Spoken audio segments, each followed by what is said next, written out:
আজ ছিল আমাদের ডিস্টেন্স এডুকেশনের ফার্স্ট এক্সাম। হ্যাঁ, জানি অনেকেই বলবে এক্সামে না পড়ে ব্লগ করছো। আমার পার্সোনালি মনে হয় সারা বছর যদি প্রিপারেশন না থাকে, পরীক্ষার 1 ঘন্টা আগে পড়লে আমি টপার হয়ে যাব না। তোমাদের এই ব্যাপারে কার কী মন্তব্য? কমেন্ট বক্স খোলাই রইল, ভালো খারাপ সব রকম কমেন্ট করতে পারো। কমেন্ট বক্সে সবাইকে সাদর আমন্ত্রণ। তো আমরা চলে গেছিলাম এক্সাম দিতে। আমাদের এক্সামটা পড়েছিল 6 ফ্লোরে, যেটা মানে যাওয়াটা খুবই কষ্টকর ছিল। তারপর আমরা রুম খুঁজে গেলাম। আমার বান্ধবীগুলোর নামেই বড় হয়েছে, দেখো ওরা এখনও বেঞ্চ নিয়ে টানাটানি করছে, সেই স্কুলের মতোই। তো আমাদের পরপর 2টো এক্সাম ছিল। ফার্স্ট এক্সামটা দিয়ে আমরা নিচে চলে আসি টিফিন করার জন্য।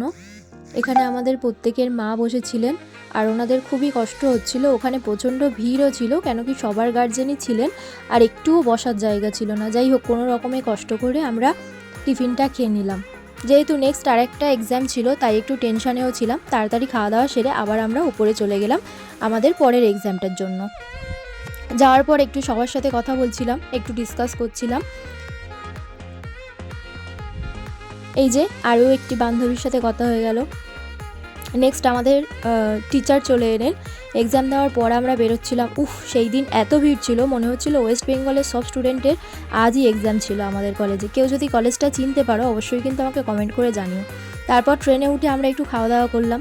তারপর একটা মিষ্টি মেয়ে এলো তার কিছু জিনিস নিয়ে বিক্রি করতে, তার কাছ থেকে আমরা সেটা কিনেছিলাম। ব্লগটা কেমন লাগলো জানিও, ভালো লাগলে সাবস্ক্রাইব করো। Thanks for watching.